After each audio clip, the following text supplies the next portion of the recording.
Agora observem, amigo, farei uma pequena ilustração para vocês. Quero que vocês olhem para cá só um minuto e prestem atenção ininterrupta, porque vou contar-lhes uma parábola e então vocês verão isso, né? Vou contar-lhes uma parábola e então vocês verão isso. Estou prestando atenção por ali, né? Agora, no Reader's Digest, estava escrito lá. Eu me encontrava lá, estávamos com 2.700 pessoas esperando para receberem oração,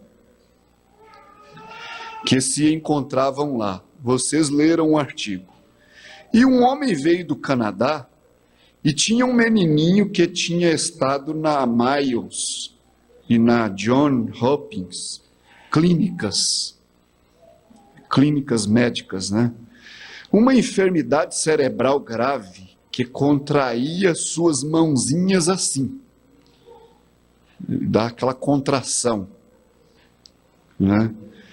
E contraía suas pernas debaixo dele e disseram: nem mesmo há operação, nem qualquer coisa que possa ser feito. Então o levou de volta para o Canadá e ele disse: ainda não estou derrotado. O pai, né? Ainda não estou derrotado. Vocês têm a edição de novembro da Reader's Digest e chama-se o Milagre de Donnie Morton. E então ele disse que esse homem disse: ainda não estou derrotado, porque conheço um curador da fé chamado William Branham, que fez 2 amigos meus que eram surdos e mudos falarem e ouvirem. O pai daquela criança estava com esta fé. E telefonaram para tentarem descobrir onde eu estava, ainda nos Estados Unidos. E eu estava na Costa Mesa, Califórnia. E é um artigo, quando você ler, prepare-se para chorar. Simplesmente partirá seu coração, da forma que ele atravessou neve acumulada pelo vento e tudo mais, com aquela criança. Ele diz: cuidado, Donnie, disse, agora não estamos derrotados. Não estamos derrotados. E o menininho nem conseguia sorrir, quase que não, de tão doente que estava. De tão doente que estava. Diz: não estamos derrotados.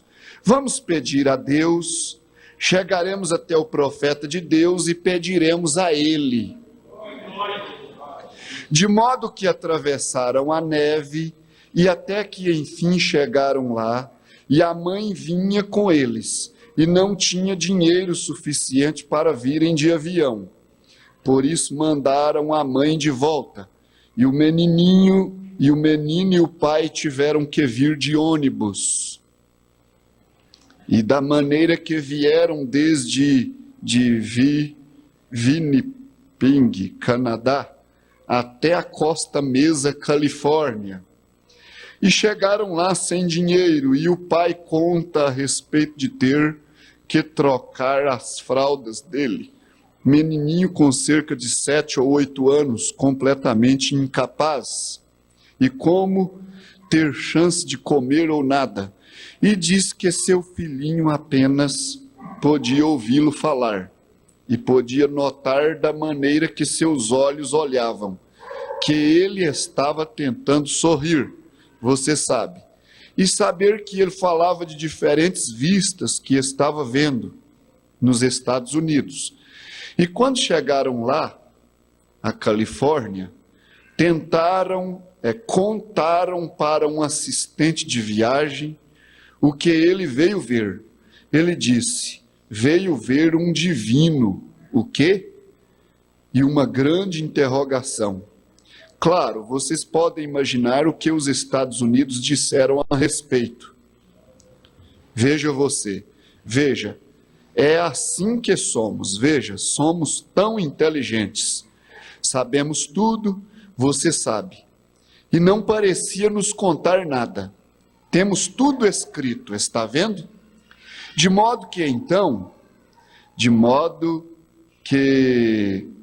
então, sabemos tudo, né? Um divino, o quê? Veio de lá de Winnipeg, Canadá. Ora, acharam que isso era horrível. De qualquer maneira, o jornal pegou um carro e o enviou para lá. E ele disse que quando chegaram na fila, no ponto que estava, disse que 2.700 pessoas andavam esperando para receberem oração.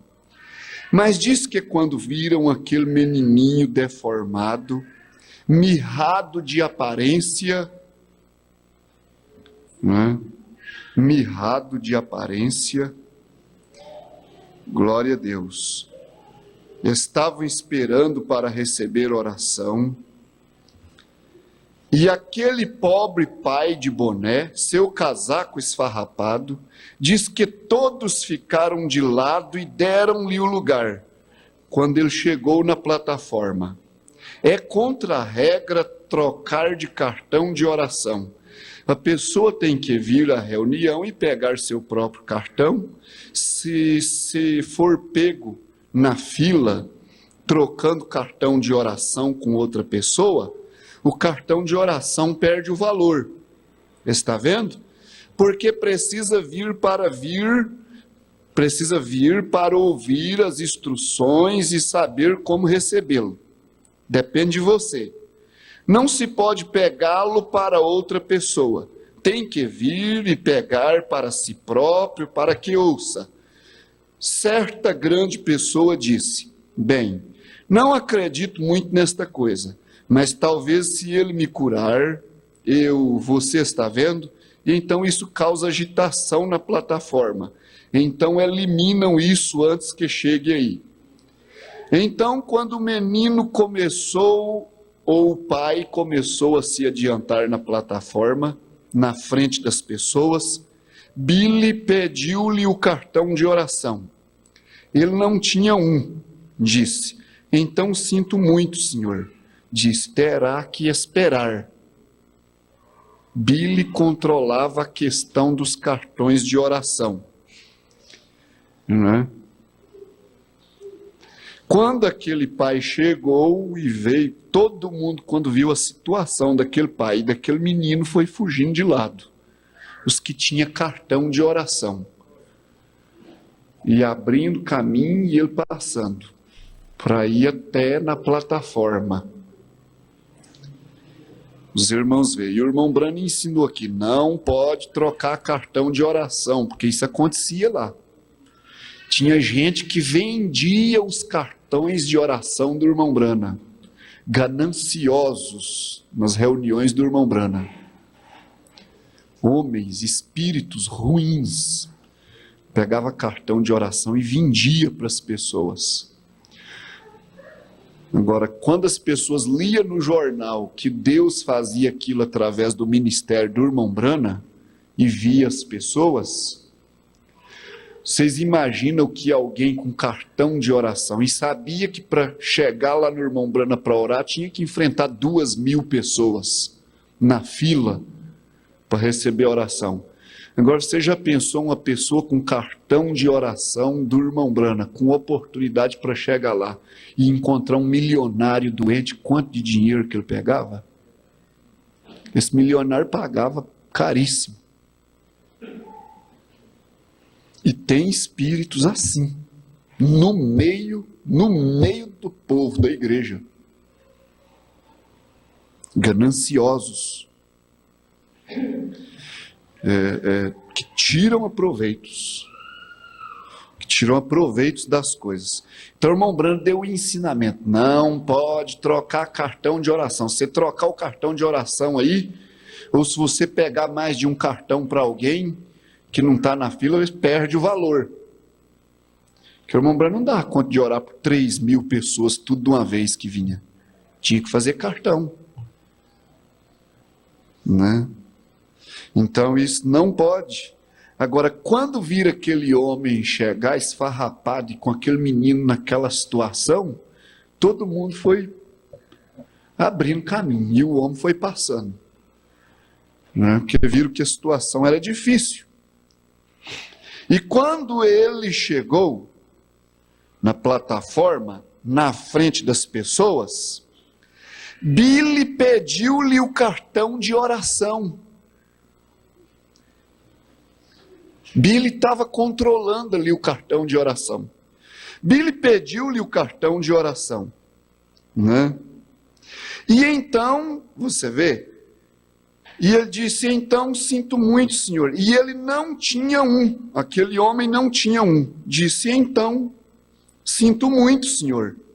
Disse, terá que esperar. Né? Você terá que esperar. Billy estava certo até ali, ele estava cumprindo uma ordem. Ele estava certo até ali. Agora você vê, irmão. Aquele irmão disse, muito bem, disse, esperarei. Agora vocês veem como são as coisas, né? Como são as coisas. Então ele veio naquela situação, atravessando neve de tão longe, naquela situação com aquele menino, e chegou todo mundo a abrir o caminho, porque até dizendo, bom, se eu nem receber a oração, esse aí precisa receber. Né? E quando ele chegou, quem estava ordenando disse, cadê o cartão de oração? Ele não tinha um. Disse, então, sinto muito, senhor. Disse, terá que esperar. Billy estava certo. Ele estava cumprindo uma ordem. Se ele abrisse ala ali, oportunidade, ele teria que abrir outras oportunidades. Tudo tem seu meio. Aquele senhor com quem estava, então, diante de uma ordem, ficou certo também, disse, muito bem, disse, esperarei. Disse, esperarei a minha vez como os outros, então. Para quando? Quanta gente tinha com cartão na frente dele? Esperarei minha vez como os outros, então. Disse, não sabia que tinha que fazer isto. Pegar um cartão de oração, né? Não sabia que tinha que fazer isso. E então eu estava falando com uma pessoa, o irmão Brano estava falando com uma pessoa, ouvi isso por acaso. Vi aquele pai ir e eu disse, o que houve? Ele disse, ele não tinha cartão de oração. E algo me disse, traga-o aqui. E o pai subiu. Então está vendo, irmãos? É muito bom a igreja aprender estas coisas. A ordem, a submissão. Vocês estão vendo? A ordem de Billy. Então o senhor tem que esperar.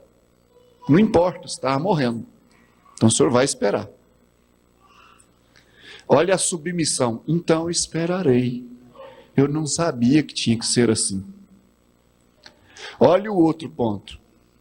O profeta falando com uma pessoa observou uma coisa, aquilo. Viu aquele pai e falou, espere, o que está acontecendo? O Espírito falou assim, manda trazer ele aqui. Olha a outra coisa a se aprender. Acima de uma ordem tem outra ordem maior. Estamos aprendendo isso? Uma ordem, uma submissão e uma ordem maior acima de uma ordem.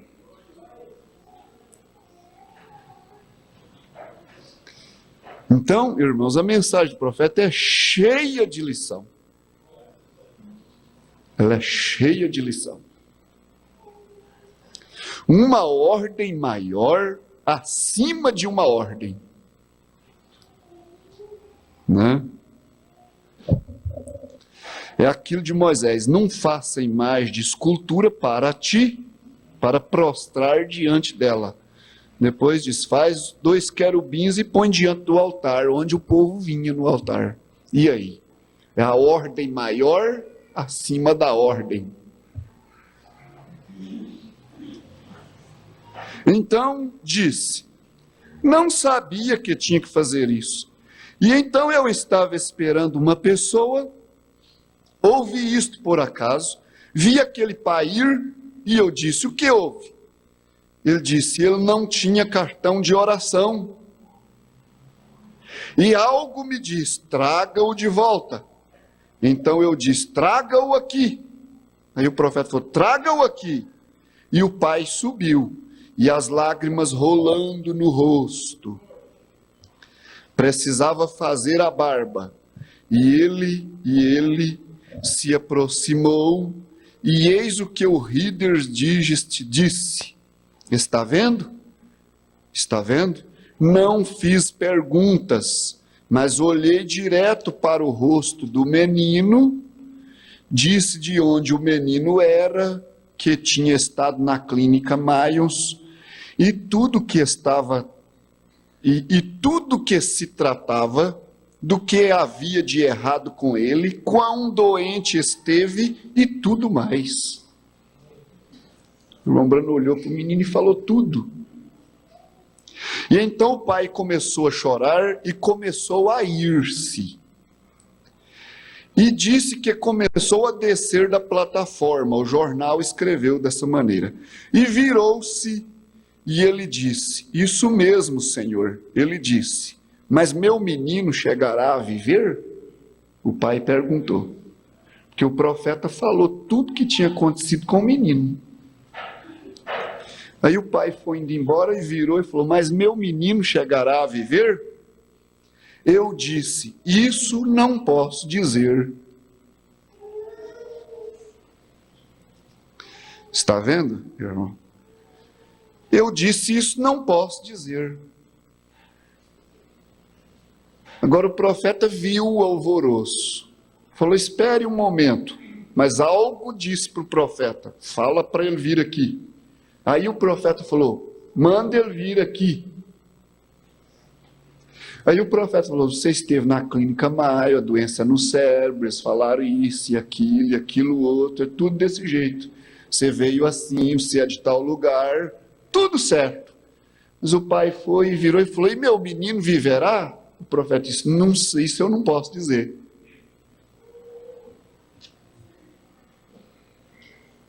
Está vendo como Deus faz as coisas? Eu disse: isso eu não posso dizer. O profeta não falava. O que Deus não falou, ele não falava. Isso eu não posso dizer. Eu disse: só um momento. Vi uma visão aparecer. Eu disse: o Senhor não vai querer acreditar nisso, porque tanto a Mayos e como a Hopkins disseram que aquela operação não poderia ser realizada nesse cérebro. Mas eu lhe direi o que fazer. O Senhor amanhã, o Senhor simplesmente siga em frente com este menino. Dentro dos próximos 3 dias, encontrará uma mulher de cabelos pretos na rua, e essa mulher irá perguntar-lhe o que há com esse menino. E então ela irá contar-lhe sobre certo doutor do interior, por aqui, que pode realizar aquela operação. E o senhor não irá querer acreditar, porque a Mayos não quis tratar e disse: era impossível ser feito. Mas essa é a única chance que seu menino tem, através do poder de Deus, a misericórdia de Deus e essa operação. Agora, se crer que sou profeta dele, vá fazer como lhe digo. Como que colocar os figos em Ezequias e assim por diante. Não é? E assim por diante. Irmãos, Às vezes, né, a fé em Deus é uma coisa, nós temos que crer na maneira de Deus, né? Você tem que tomar Deus na sua vida por fé, a revelação tem que explodir no nosso coração. Não ficar só como um ouvinte, né? Só um ouvinte. Você tem que ter um milagre na sua vida. O milagre está na sua vida, é a força de Deus. É a força de Deus na sua vida. E você não pensa, não, Satanás está no encalce dos filhos de Deus. Eu estava falando com minha esposa, eu disse, eu vejo o inimigo querer me matar muitas vezes. Isso aqui não é fanatismo e querer crescer diante da igreja, não. Mas se você é um cristão, você tem que saber disso. E você tem que ter arma para combater ele. Revelação e poder de Deus na sua vida. E fé. Ele quererá te matar. Só de você falar, ele pega aquilo e quer te estrovar. Agora, isso é a mensagem do irmão Branham que nós estamos estudando. Não é querer ser grande e dizer que tem poder de Deus em si, não. Mas que nós estamos numa hora que Deus tem que estar na nossa vida, essa é a hora. Ou então Satanás porque ele arranja os dentes contra um crente da mensagem. E se ele puder te pegar, ele te estraga mesmo. Muitas vezes ele só não te acaba porque Deus diz, não acaba com ele não, ele deu o lugar mesmo, mas eu ainda vou interceder por ele está errado, você poderia até estragar ele todinho. Não faz isso não. Mas que você deu o lugar, você deu. Satanás poderia te acabar. Mas Deus intercede, não deixa. Que nós temos que saber que ele vem no nosso encalce, vem. Você não pensa, irmão, é o culto de domingo, né? Depois de um culto daquele de domingo, vocês não pensam quanto que segunda-feira ele tenta pegar o pregador. E ele fica atrás dele. E é só ele achar uma brechinha, porque ele viu que muita libertação foi trazida no culto de domingo à noite. Muita gente escapou, muita coisa resolveu, muita ira saiu, muita inveja acabou, muita intriga acabou, e aí ele fica nervoso, aí ele fala, eu te pego. E aí na segunda-feira você pode ficar firme que ele está ali, te espreitando para ti. Agora, isso é a mensagem do profeta. Né? Isso é a mensagem do profeta. Agora, nós temos que ter Deus em nós, o poder de Deus, revelação, fé em Deus. Creia em Deus. Jesus falou isso, creia em Deus. Nós falamos aqui no princípio que Ele é maior. Satanás é grande. E Deus falou, Jesus falou, que depois de Deus no céu, ele é o mais poderoso, Satanás. E nós falamos aqui que Jesus é o mesmo ontem, hoje e eternamente. Satanás é o mesmo ontem e hoje, não é eternamente. Satanás, ele é grande, é poderoso, tem vindo até aqui, vai até mais na frente, mas ele tem fim, ele tem limite. Mas Deus não tem limite. Aí você tem que crer dessa maneira, para você combater ele.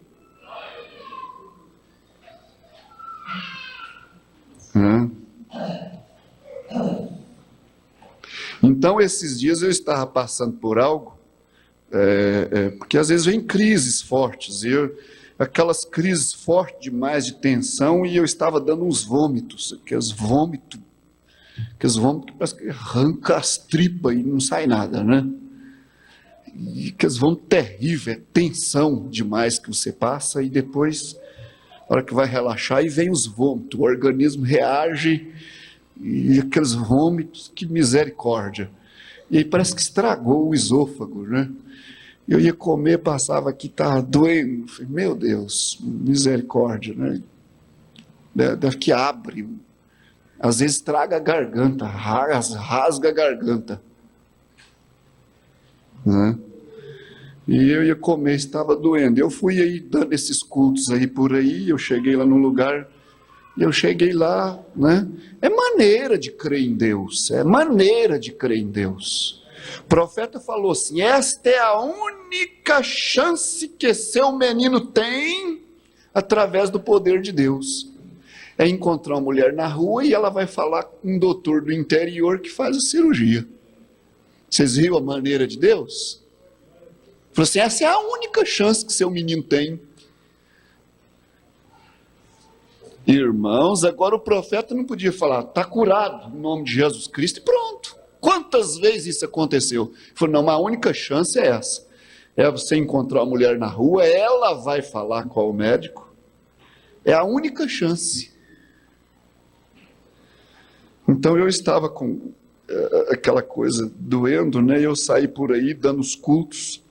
E eu cheguei lá no mato, aí eu comi folha de boldo, eu comi folha de serraia, eu comi repolho, assim esgravitado lá na roça, e comi folha de picão, e comi folha de rubim, né? E falei, eu vou ficar curado, né? Isso aí vai sarar, né? E pronto, não estou sentindo nada. Eu sei comendo folha por aí, né? Aí eu fui buscar, nós esperamos o irmão para vir no culto de ceia. Esperamos até na última hora, porque ele vinha num tratorzinho. E o tratorzinho, aí depois na última hora, fala: não, o trator não tem luz, ele não vem. Agora é um culto que eu vou lá dar para os irmãos, uma ceia de tempo em tempo, e aí, né? E os irmãos tudo jantando, e uns ainda chegou jantando por último ali, para depois nós começar o culto. Eu falei: então vamos lá, irmão Hélio, vamos lá buscar o irmão, uns quilômetros aí de estrada de terra, né? Vamos lá então buscar ele. Pegamos a caminhonete e vamos lá buscar o irmão. Rápido, chegamos, quando chegamos os irmãos, eu falei: vocês vão arrumando aí. Chegamos com o irmão e aquela poeira, eu cheguei, parece que eu estava quente. Não sei se eu estava quente, o organismo quente, né? E eu cheguei e eu fui, porque para dar a ceia, quebrar o pão, eu fui na torneira, lavar as mãos, aquela água fria que corre durante né, vem à noite correndo por aquele reguinho, beira de brejo, e fria na torneira, e quando eu lavei as mãos ali, e vinha, sentei para começar o culto, mas que dor no braço, viu? Mas que dor na mão e que dor no braço subindo, mas dor mesmo, daquela que você sabe que você constipou na hora. Na hora, assim, mas que dor, eu nem dei demonstração para os irmãos, e fiquei segurando assim, apertando, e aquela dor subindo, falei: essa água fria demais aí, ó. Né? E começamos o culto, mas naquela mesma hora eu fiquei firme no meu coração, falei: essa dor, ela não vai subir. Se ela continuar assim, me dá problema, porque é dor mesmo, é um reumatismo muito terrível, né? Quantas pessoas aí com coisa nas juntas, com o osso deteriorando, e vai para as cadeiras de roda, né? E eu estava ali cantando, começando o culto com os irmãos, e no espírito combatendo aquela dor. Ela não vai, não pode ir, não vai, não pode, tem que passar, tem que acabar, e falando com os irmãos, e isso não pode prosperar. E sumiu mesmo, acabou, viu? Acabou. Antes do meio do culto ela não estava mais. Mas o inimigo vem. Ele vem mesmo. E o profeta falou: isso, você vai encará-lo cara a cara. E você tem que estar preparado. Se você tiver com o poder de Deus na sua vida, ele vai sair resmungando, que ele não pode enfrentar Deus em nós. Ele não pode. Mas essa é a única chance que seu menino tem através do poder de Deus. Você vai andando por aí, você vai encontrar uma mulher de cabelos pretos, né? Ela vai te falar de um médico do interior que faz a cirurgia, você não vai querer crer, mas essa é a única chance que seu menino tem, através do poder de Deus. A misericórdia de Deus e essa operação. Agora, se crer que sou o profeta dele, vá fazer como lhe digo. Como que colocar os figos em Ezequias. E assim por diante. Ele virou e disse, obrigado, e foi-se. A fé não discute. A fé não discute. As pessoas chegam num lugar que ela está crendo em Deus cegamente, de uma tal maneira que tudo que diz para ela, ela crê que é Deus. A pessoa chega num lugar que ele está esperando em Deus, tão cegamente, que ele não discute nada. Se Deus falar essa folha, é essa folha. Deus falar é isso aqui, ele não pergunta por quê, nem por nada, é aquilo mesmo. Acabou. Ele está esperando em Deus tão cegamente que ele não... O profeta falou, é isso. E ele virou e foi-se, falou, obrigado. Não discutiu com nada. 2 dias ou mais se passaram e ele estava na rua um dia e uma senhora se aproximou e disse, o que há com seu menino? Disse, tem uma doença cerebral. E ele continuava a conversar assim, e bem, eles acharam que era terrível, você sabe. Então ele disse que dentro de só alguns minutos uma coisa aconteceu. Ela disse, Senhor, conheço uma pessoa que pode fazer essa operação. Ele disse, Senhora, veja a irmãos Maio, desistiu e falou que não pode ser feito. Disse, um homem aqui esteve orando por isso, chamado irmão Brana. Disse, ele fez uma oração pelo menino, ele disse, espere um minuto. De cabelos pretos, usando casaco cinza, disse, é ela. Disse, onde fica esse médico? E contou-lhe, levou-o lá e o médico realizou a operação e o menino ficou bom. E o menino ficou bom. Umas coisas estranhas assim aconteceram no ministério do irmão Brana, né? Uma vez um senhor de cor, porque o irmão Brana foi lá no sul dos Estados Unidos, e lá tem a segregação de raças, né? Tinha, mas hoje ainda tem os preconceitos. Lá no sul eles não gostam da cor negra, né? E o irmão Brana foi no sul. E quando ele chegou lá no sul, tinha um homem de cor numa esquina, gritando, oh, irmão Brana, servo de Deus, né? Irmão Brana, e ele era cego. Quando o irmão Brana aproximou, aquele homem de cor, quando o irmão Brana falou assim, me leva lá naquele homem, os irmãos que acompanhavam o irmão Brana falaram assim, irmão Brana, você está no sul, lembra que você está no sul, quer dizer, aquele homem é de cor, você vai atender ele aqui no sul? O irmão Brana falou assim, o Espírito me manda ir lá. E aquele homem estava de pé clamando e era cego. O Espírito me manda ir lá. Quando o irmão Brana chegou, ele falou, ó, irmão Brana, é você o irmão Brana? Ele falou, sou eu, irmão Brana. Ele falou, ó, irmão Brana, eu sou de tal cidade, de longe, mas minha mãe era uma cristã genuína. Até onde eu saiba, ela nunca me mentiu, mas ela já faleceu há tantos anos. Mas essa noite ela me apareceu e falou assim, filhinho, vá na cidade tal e tal, e esteja lá, porque o servo do Senhor vai estar lá, o William Brana, e ele orará por ti e você ficará bom da sua vista. Ele disse, irmão Brana, então eu vi, minha mãe nunca me mentiu, e ela me apareceu hoje à noite. E eu estou aqui, irmão Brana, eu sou cego, e o irmão Brana orou por ele e ele viu na mesma hora.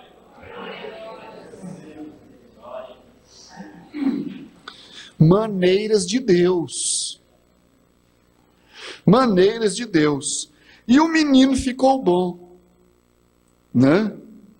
Agora isto saiu no Reader's Digest, veja você, E aí, irmãos, Maio me chamou sobre entrevista para isso. A clínica médica, que falou que não tinha jeito, ficou sabendo disso, chamou o irmão Brana. Em entrevista para isso. Disseram: reverendo Brana, o que o senhor fez com o menino? Eu disse: nada, nem toquei nele, só disse o que Deus me disse para dizer-lhe. Esse homem obedeceu. Agora, o engraçado foi que umas 2 semanas depois disso, ou 2 semanas antes disso, ou 3, na Reader Digest, talvez um mês antes, saiu o artigo da senhorita Pepper.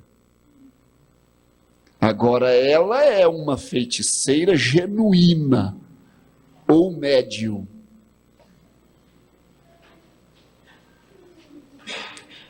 Agora vocês estão vendo?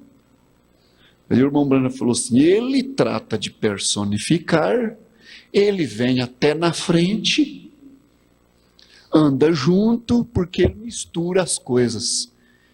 E as pessoas olham assim e falam: é Deus ou não é? É aquilo que é verdade ou é esse?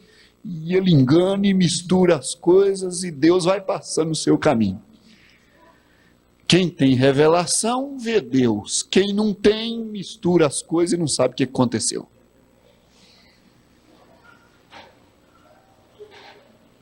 Estão vendo? Ligando com o 7º selo. Satanás tratará de personificar. Um mês antes, talvez, saiu o artigo da senhorita Pepper. Agora, ela é uma feiticeira genuína ou médium. Agora, há a verdadeira e há alguém imitando. Estão com essa mulher desde 1897. Ela tem mais de 100 anos agora, em Nova York. Ambas surdas quanto um poste. A Reader Digest pega, acho que saiu uns 2 meses ou 1 mês antes do meu. E você pode encontrar em Princípios do Outono. O senhor Baster estava com ele aqui o outro dia. Se tivesse pensado nisso, teria pedido para ele. Ou soubesse que iria dizer isso, eu teria conseguido ele. Posso consegui-lo para você. É o escrito, né? E apresenta umas 12 ou 14 páginas. Ela era apenas uma dona de casa normal e caiu num transe um dia, enquanto em sofrimento, e ela começou a falar com os mortos, e estiveram com essa mulher em todo o mundo, em todo lugar, levaram-na para a Inglaterra, até trocaram sua roupa, muitas vezes, e para ver se havia deslize e coisas assim, e foram lá e disfarçaram uma pessoa com uma máscara no rosto, um grego, e agiram como se fosse inglês, e ela contou para ele a respeito de tudo. Ela não era falsa, não conseguiram enganar ela não, surda igual um poste.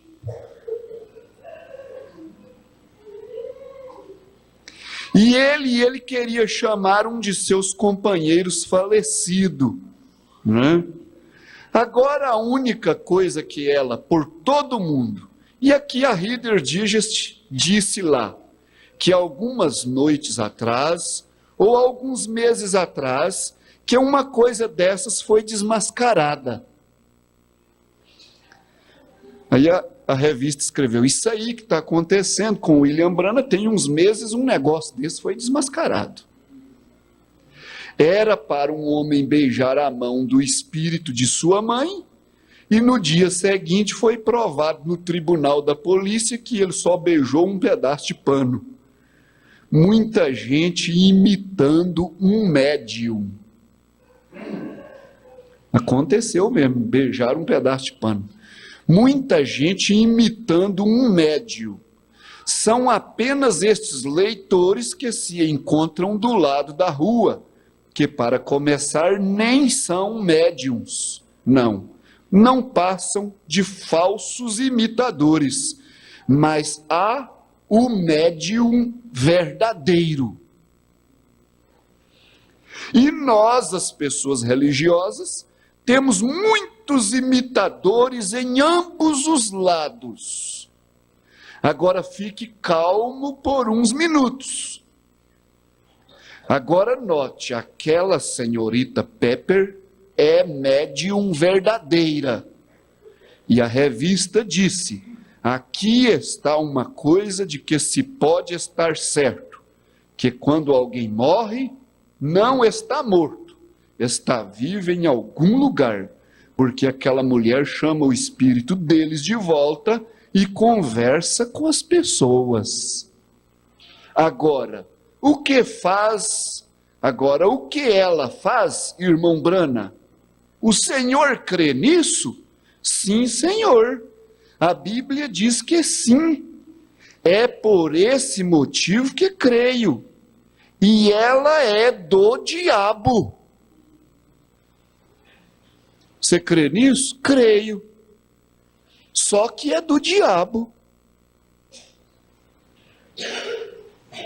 O diabo faz isso. A Bíblia diz que sim. E é por esse motivo que creio.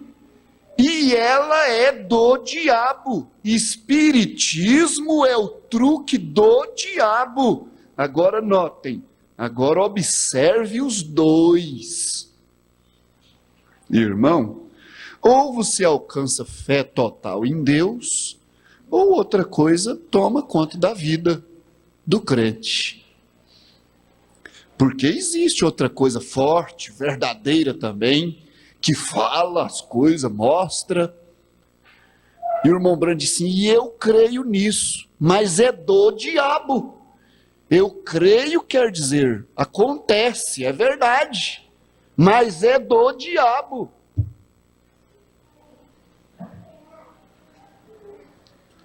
E onde o crente tem que estar firmado em Deus, porque senão ele vê coisas acontecendo ali, ou ele vai até atrás de coisa, para receber cura, vai atrás de qualquer coisa. E aí ele acha.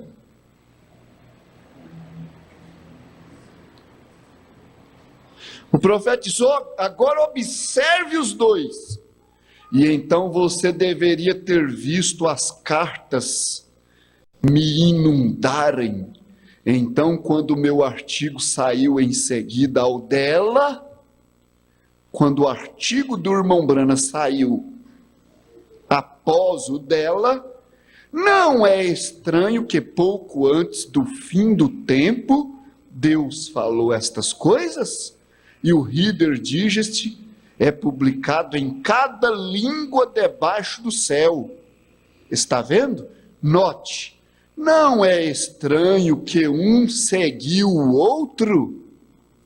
Agora aqui chegaram cartas, dizia o irmão Brana, isso prova que o Senhor não passa de um médium. Diziam, isso prova, veja aqui, o Senhor disse àquela mulher, onde ela ia encontrar, ver esta mulher, eu disse, espere um minuto, tenho uma carta oficial pronta, perdoe-me, a ser mandada para as pessoas. Eu disse, como vocês pregadores conhecem pouco, eu disse, em vez de batizarem o corpo, precisam da mente ser batizada. Isso mesmo, vocês não param para pensar nas coisas, vocês não procuram considerar isso. Essa é a mesma coisa que fizeram nos outros dias. Eles viam Jesus, sabiam que ele podia, ele conhecia os segredos de seus corações, ele sabia o que ele estava fazendo daquela maneira, e eles disseram, ele é o principal dos demônios, ele é Beelzebu, o melhor adivinho do mundo. Eles não pararam para tentar entender, para ver que era o Filho de Deus. Não eram suficientes espirituais para saberem disso. É isso, eles leram a coisa por cima. Claro, era para Jesus entrar em Jerusalém montado num jumento. e assim por diante. Mas eles estavam olhando para a segunda vinda. E é a mesma coisa hoje, estão olhando por cima da coisa verdadeira, aleluia, isso mesmo. Sei que Deus está aqui esta tarde e sei que estou tomando muito o seu tempo, mas você tem que ver isto, amigo. Se eu nunca mais o ver, você tem que saber o que são demônios, você tem que saber o que é verdade e o que é erro, e são tão parecidos, tem que se separar a coisa. Glória a Deus. Vamos ficar de pé? Está exatamente no nosso horário. Senhor Jesus, damos graças ao Senhor por este ensinamento tão bom para nós. Isto faz um crente alicerçado, isso faz uma igreja firme, que não será enganada, que não vai atrás de qualquer coisa, bonita e boa, Senhor, mas ela ficará com a sua palavra, ela ficará com o Senhor nessa hora. Abençoa o teu povo neste momento, e que nós possamos retornar à noite, Senhor, e que o Senhor nos dê a tua graça, em nome do Senhor Jesus Cristo. Amém, Senhor. Amém. Glória a Deus. Abençoai uns aos outros e voltemos.